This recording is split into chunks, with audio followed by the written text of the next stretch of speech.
नमस्कार दोस्तों, स्वागत है आपका जीके लाइव पाठशाला में। उत्तर प्रदेश पुलिस एसआई के लिए यूथ कंपटीशन टाइम्स का प्रैक्टिस सेट सब सॉल्व कर रहे थे हम लोग, जिसमें से आपका 3 प्रैक्टिस सेट हो चुका था। यह प्रैक्टिस सेट सामान्य अध्ययन एवं संविधान का है। साथ ही साथ आपके जो है मूल विधि का प्रैक्टिस सेट भी चल रहा है, जिसमें कुल 51 प्रैक्टिस सेट है।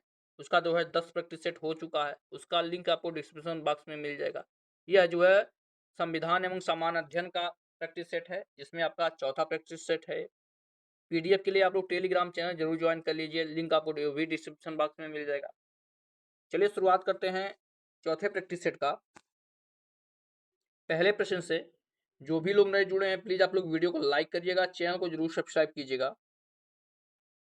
पहला क्वेश्चन इसमें दिया गया है, बच्चों को मुफ्त और अनिवार्य शिक्षा का अधिकार अधिनियम 2009 की शिक्षा से किस वर्ष तक की आयु के बच्चों को हर बच्चों को मौलिक अधिकार बनता है, यानी कितने वर्ष तक के बच्चों का मौलिक अधिकार है कि निःशुल्क एवं अनिवार्य शिक्षा प्राप्त करें।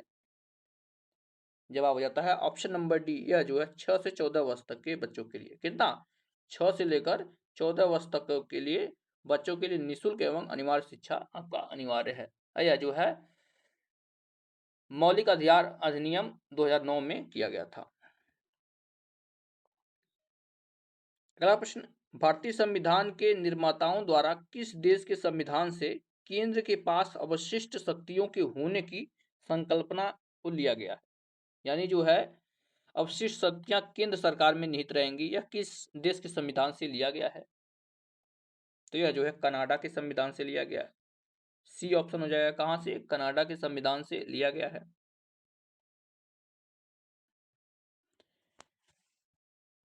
अगला प्रश्न है, जारवा किस क्षेत्र के आदिवासियों की एक जाति है? जारवा। जवाब हो जाएगा, यह जनजाति जो है आपके अंडमान निकोबार द्वीप समूह में पाई जाती हैं। जारवा जो है जनजाति। इंपॉर्टेंट प्रश्न है और यह जो है कई बार प्रश्न पूछा भी गया है। अगला प्रश्न, द्रव या गैस में निलंबित छोटे कणों की टेढ़ी मेढ़ी जैसे जिग जैग में चलती हैं गतिविधियों को क्या कहा जाता है? तो इन्हें जो है ब्राउनी गति कहते हैं। ब्राउनी गति इनको कहा जाता है। सी ऑप्शन सही हो जाएगा। अल्फा कण पर कौन सा आवेश होता है, पूछा गया है। जवाब हो जाएगा, अल्फा कण पर जो है धनात्मक होता है। ठीक है ना, धनात्मक आवेश इस पे होता है। बी ऑप्शन सही होगा।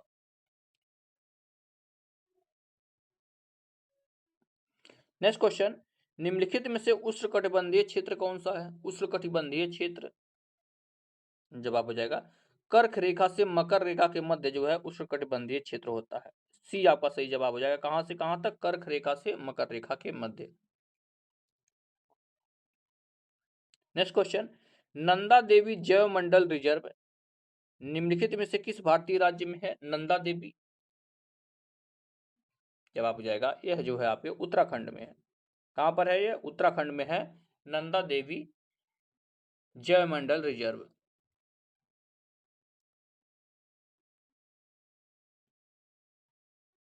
आठवें प्रश्न की तरफ बढ़ते हैं। इसमें दिया गया है, श्वसन के दौरान मनुष्य द्वारा छोड़ी जाने वाली सांस में कार्बन डाइऑक्साइड का प्रतिशत लगभग कितना होता है? जवाब हो जाएगा आपका ऑप्शन नंबर बी, 4% होता है। ठीक है ना, कार्बन डाइऑक्साइड इसमें कितना होता है? 4% होता है। यहाँ पर जो है छोड़ते के दौरान 4% कार्बन डाइऑक्साइड छोड़ते हैं, ऑक्सीजन जो है 17% छोड़ते हैं, 17% ऑक्सीजन छोड़ते हैं और 79% जो है नाइट्रोजन छोड़ते हैं। यही सांस अगर हम अंदर लेते हैं तो जो है 79% नाइट्रोजन अंदर लेते हैं, 21% जो है ऑक्सीजन लेते हैं और 0.03% जो है कार्बन डाइऑक्साइड अंदर लेते हैं। यानी अंदर लेते हैं 0.03% और बाहर छोड़ते हैं 4%। अगला प्रश्न है, पादप निकाय के किस भाग को पौधों का खाद्य कारखाना कहा जाता है? पौधों का खाद्य कारखाना। तो जो जवाब हो जाएगा आपका ऑप्शन बी, पत्ते को जो है पौधों का खाद्य कारखाना कहा जाता है। नेक्स्ट क्वेश्चन है, ग्वादर बंदरगाह कहां पर स्थित है? ग्वादर बंदरगाह बार बार चर्चाओं में रहता है। यह बंदरगाह तो यह जो है पाकिस्तान में स्थित है। ये ऑप्शन सही है। कहाँ पर स्थित है? पाकिस्तान में स्थित है। और चाइना और पाकिस्तान बार बार जो है इस बंदरगाह से भारत को घेरने की कोशिश करते हैं। अगला प्रश्न, वह महाद्वीप कौन सा था जिसका अर्थ ऑल दी अर्थ यानी सारी पृथ्वी था? जवाब हो जाएगा, यह जो है पेंजिया जो है महाद्वीप था। आप लोग पेंजिया और पैंथालासा दोनों नाम सुने हैं, तो पेंजिया द्वीप के बारे में यहाँ पर बात हो रही है।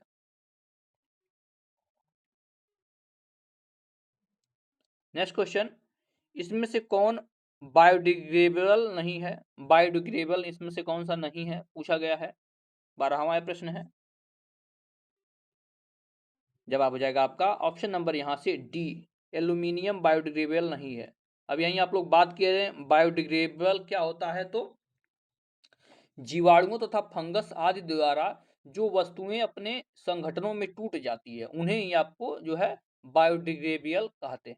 इस चीज को ध्यान में रखिएगा। इसमें से आपका सब्जी, केचुआ, फल ये सब जो है बायोडिग्रेडेबल है। नेक्स्ट क्वेश्चन दिया गया है लोकपाल बिल, ध्यान से देखिएगा। लोकपाल बिल निम्न में से किस राष्ट्रपति ने हस्ताक्षर किए थे लोकपाल बिल पर? इसका जवाब हो जाएगा आपका ऑप्शन नंबर यहां से बी। बी हो जाएगा आपका, प्रणब मुखर्जी ने हस्ताक्षर किए थे लोकपाल बिल पर। उस समय वही आपके राष्ट्रपति थे। नेक्स्ट क्वेश्चन, निम्नलिखित में से किस व्यक्ति को हिंदू दर्शन की सांख्य पद्धति के संस्थापक के रूप में जाना जाता है? किस व्यक्ति को सांख्य दर्शन का संस्थापक माना जाता है? सिंपल सा प्रश्न है। कपिल मुनि जो है यह सांख्य दर्शन के संस्थापक माने जाते हैं। यहां से आपका डी ऑप्शन सही होगा।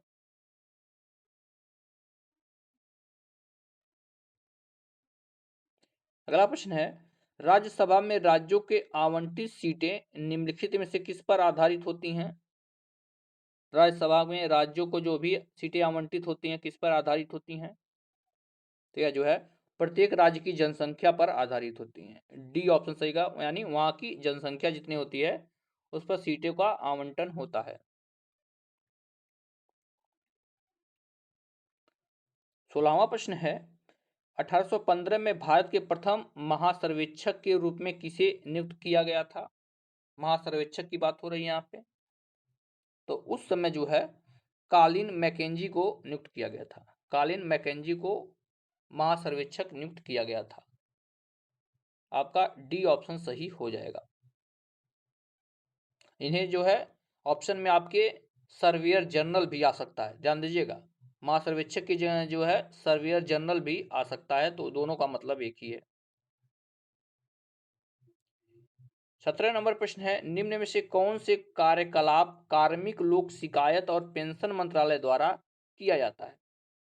पी दिया है भर्ती, क्यू दिया है प्रशिक्षण और आर दिया है सेनावृत्ति। किसके द्वारा किया जाता है? पेंशन मंत्रालय द्वारा। कौन? लोक शिकायत और पेंशन मंत्रालय के द्वारा किया जाता है। कौन कौन किया जाता है?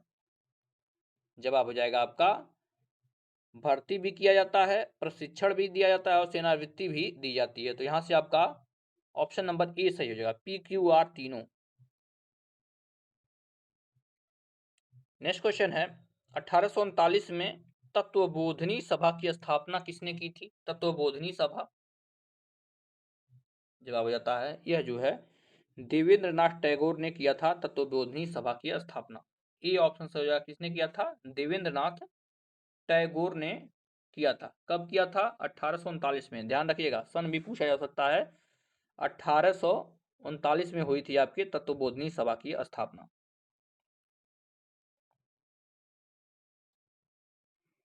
अगला प्रश्न, निम्नलिखित में से किसके पास दो या दो से अधिक राज्यों के लिए सर्वमान्य उच्च न्यायालय स्थापित करने का अधिकार है?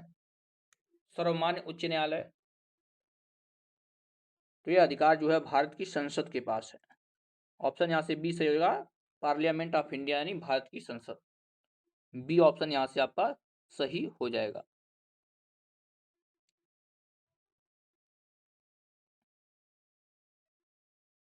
अगला प्रश्न, भारत में मुद्रास्फीति लक्ष्यीकरण कौन सा संगठन करता है? मुद्रास्फीति का लक्ष्य कौन निर्धारित करता है?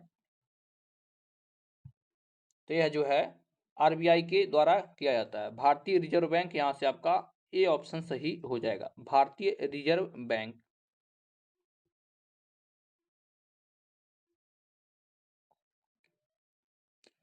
बढ़ते हैं नेक्स्ट क्वेश्चन की तरफ। जो भी लोग जुड़े हैं प्लीज आप लोग वीडियो को जरूर लाइक करते रहिए और चैनल को जरूर सब्सक्राइब कीजिएगा। क्वेश्चन दिया गया है, प्राथमिकता प्राप्त क्षेत्र के ऋण किसकी ओर संकेत करते हैं? प्राथमिकता प्राप्त के क्षेत्र, जवाब होता है यह जो है लघु उद्योग, कृषि, छोटे कारोबार आदि को दिए जा रहे ऋण को जो है संकेत करते हैं। ये आपका सही जवाब होगा। अगला प्रश्न, मानव जनसंख्या वितरण और घनत्व के प्रतिरूप के अध्ययन को क्या कहा जा सकता है? क्वेश्चन को एक बार ध्यान से फिर से देखिएगा। मानव जनसंख्या वितरण और घनत्व के प्रतिरूप को या इसके अध्ययन को क्या कहा जाता है? तो इसको जो है आपको डेमोग्राफी कहते हैं। क्या कहते हैं? डेमोग्राफी। बी ऑप्शन यहाँ से सही हो जाएगा, डेमोग्राफी। इसको हिंदी में अगर बात किया जाए तो हिंदी में जो है जनसांख्यिकी कहते हैं। ध्यान दीजिएगा, ऑप्शन में जनसांख्यिकी भी आ सकता है।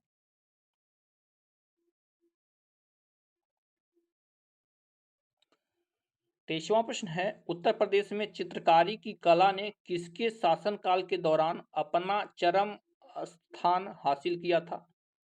कौन सी कला? चित्रकारी कला। मुगल काल से जुड़ा हुआ प्रश्न है। जवाब हो जाएगा यह जो है जहांगीर के समय में चित्रकारी चरम सीमा पर थी। जहांगीर के समय, यहां से आपका ए ऑप्शन सही हो जाएगा।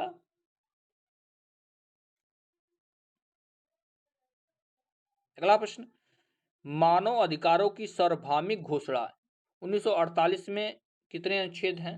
किसमें? मानव अधिकारों की सार्वभौमिक घोषणा जो 1948 में हुआ था, इसमें कुल कितने अनुच्छेद हैं? जवाब हो जाएगा इसमें कुल जो है 30 अनुच्छेद। कितने अनुच्छेद हैं? 30 अनुच्छेद में है। और यह जो है 10 दिसंबर, ध्यान दीजिएगा, 10 दिसंबर 1948 को मानव अधिकारों की सार्वभौमिक घोषणा की गई थी।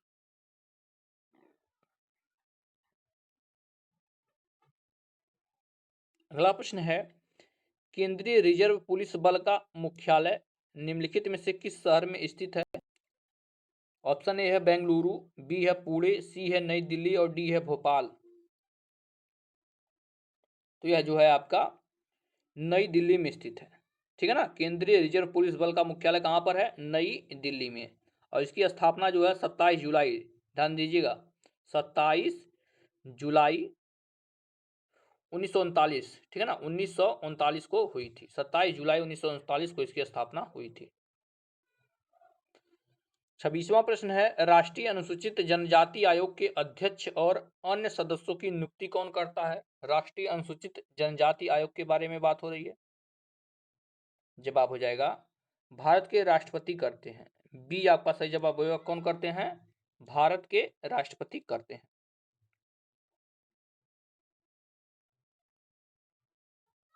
नेक्स्ट क्वेश्चन है, भारतीय संविधान का कौन सा अनुच्छेद सरकार को पूरे देश में सभी नागरिकों के लिए समान नागरिक संहिता लागू करने का निर्देश देता है? समान नागरिक संहिता किस अनुच्छेद के तहत लागू किए जाते हैं? जवाब हो जाएगा आपका ऑप्शन नंबर डी, अनुच्छेद 44 के तहत जो है समान नागरिक संहिता लागू किए जाते हैं। या बात किया जाए तो जो है अनुच्छेद 44 में इसका उल्लेख किया गया है। कमेंट में आप लोग बताइए कि किस राज्य में जो है समान नागरिक संहिता लागू है। एक बार कमेंट में जरूर आप लोग बताइएगा। 28 नंबर का प्रश्न है, भारत में किस राज्य सरकार ने सूचना का अधिकार अधिनियम 2005 के तहत सरकारी कार्यालयों और प्राधिकरणों के बारे में जानकारी प्रदान करने के लिए जन सूचना पोर्टल लॉन्च किया? किस राज्य ने, सीधे तौर पे पूछा गया कि जन सूचना पोर्टल लॉन्च किया है? जवाब हो जाएगा यह जो है राजस्थान ने किया है। ये ऑप्शन सही होगा। किसने किया है? राजस्थान ने यह किया है। 29वें प्रश्न की तरफ बढ़ते हैं। इसमें दिया गया है, जीएसटी में निम्नलिखित में से किस कर को शामिल किया गया है? जीएसटी में किसको शामिल किया गया पूछा गया है। ऑप्शन ए है चुंगी कर, बी है संपत्ति कर, सी है आपका आयकर और डी है स्टाम्प शुल्क। तो जीएसटी में जो है चुंगी कर को शामिल किया गया है। ये ऑप्शन सही होगा, चुंगी कर को शामिल किया है। यही जीएसटी की बात किया जाए, बार बार यह प्रश्न पूछा जाता है। 1 जुलाई 2017 में लागू किया गया था, ठीक है ना। 1 जुलाई 2017 से जीएसटी लागू किया गया था। इसमें जो है क्या क्या आते हैं, अप्रत्यक्ष कर सभी आते हैं, जैसे चुंगी कर हो गया, मनोरंजन कर हो गया, सेंट्रल एक्साइज ड्यूटी हो गया, सर्विस टैक्स हो गया, वैट, आपके सरचार्ज, ये सब आते हैं इसके अंतर्गत।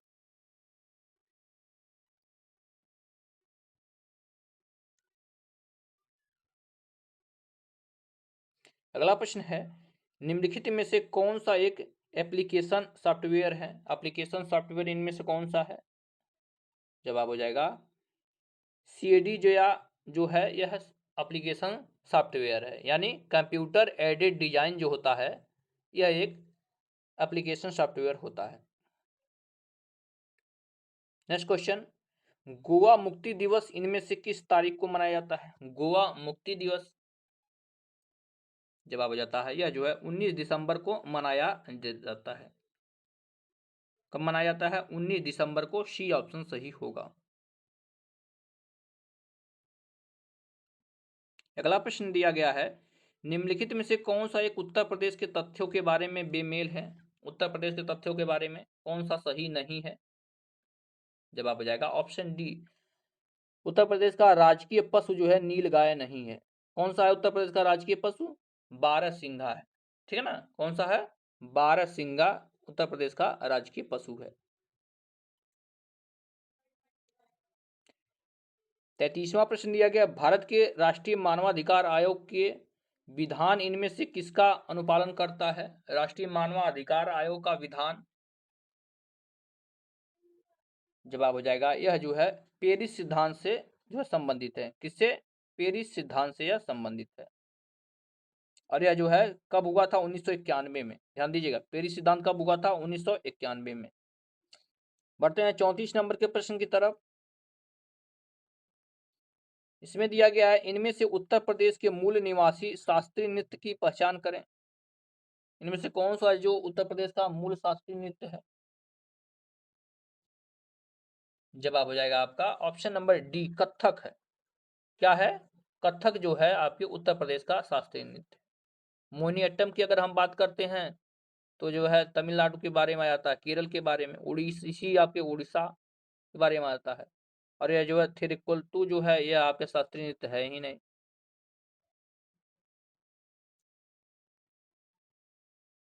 अगला प्रश्न, कोशिकाओं के अध्ययन को क्या कहा जाता है। कोशिकाओं के अध्ययन को कहते क्या है, पूछा गया है। इसे जो है आपके साइटोलॉजी कहते हैं। सी ऑप्शन से जो है क्या बोला जाता है, साइटोलॉजी कहा जाता है कोशिकाओं के अध्ययन को।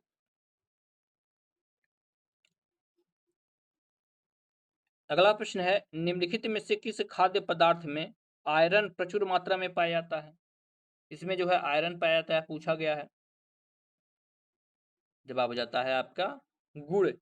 गुड़ में जो है आयरन की प्रचुर मात्रा पाई जाती है, यहाँ से सी ऑप्शन सही होगा। 37 नंबर का प्रश्न दिया गया है, निम्नलिखित में से कौन सा भारत में लैंगिक असमानता का एक प्रकार है। लैंगिक असमानता के प्रकार की बात हो रही है यहाँ पर। दो ऑप्शन यहाँ दिए गए हैं, आगे दो ऑप्शन देखते हैं। जवाब हो जाएगा आपका ऑप्शन नंबर डी, सभी जो चारों विकल्प दिए गए हैं तीनों, यह सभी लैंगिक असमानता के प्रकार हैं। लैंगिक असमानता के कुल 7 प्रकार हैं। ध्यान दीजिएगा, 7 प्रकार है। कौन कौन, एक होता है मृत्यु दर में असमानता, दूसरा है आपका जन्मजात में असमानता, तीसरा है रोजगार में असमानता, चौथा आपका स्वामित्व में असमानता, पांचवा है विशेष अवसर में असमानता, छठा आपका आता है घरेलू असमानता, और सातवां आता है बुनियादी सुविधा में असमानता। तो यह जो है 7 प्रकार के जो है असमानताएं देखने को मिलती हैं। अगला प्रश्न है, 13 जनवरी 2025 को प्रधानमंत्री ने किस राज्य में जेडमोह सुरंग का उद्घाटन किया। कौन, जेडमोह सुरंग, 13 जनवरी 2025 को। जवाब हो जाएगा यह जो है सुरंग जम्मू कश्मीर में है।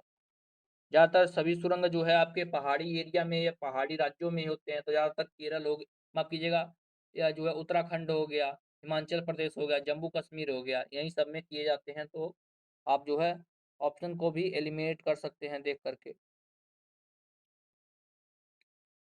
नेक्स्ट क्वेश्चन है, फरवरी 2025 में भारत की पहली फेरेट अनुसंधान सुविधा का उद्घाटन कहाँ किया गया? इसका जवाब हो जाएगा, यह जो है हरियाणा में किया गया। डी ऑप्शन रहेगा कहाँ पर? हरियाणा में किया गया है। कब किया गया है आपका? 3 फरवरी 2025 को। 3 फरवरी 2025 को किया गया। और इस प्रैक्टिस सेट का लास्ट क्वेश्चन है, हाल ही में योगी आदित्यनाथ ने उत्तर प्रदेश में कितने नए आध्यात्मिक गलियारों की घोषणा की है? आध्यात्मिक गलियारे कितने बने हैं? जवाब हो जाएगा 5 नए आध्यात्मिक गलियारों की घोषणा किए है मुख्यमंत्री योगी आदित्यनाथ जी ने। जवाब हो जाएगा आपका ऑप्शन नंबर बी। और यह जो है 27 फरवरी 2025 को महाकुंभ के समापन के बाद इन्होंने किया है। तो इस तरह से हमने जो है चौथा प्रैक्टिस सेट सॉल्व कर लिया है। अगर वीडियो पसंद आई हो तो आप लोग लाइक जरूर करें और चैनल को जरूर सब्सक्राइब करें। मिलते हैं नेक्स्ट लेक्चर में, तब तक के लिए धन्यवाद।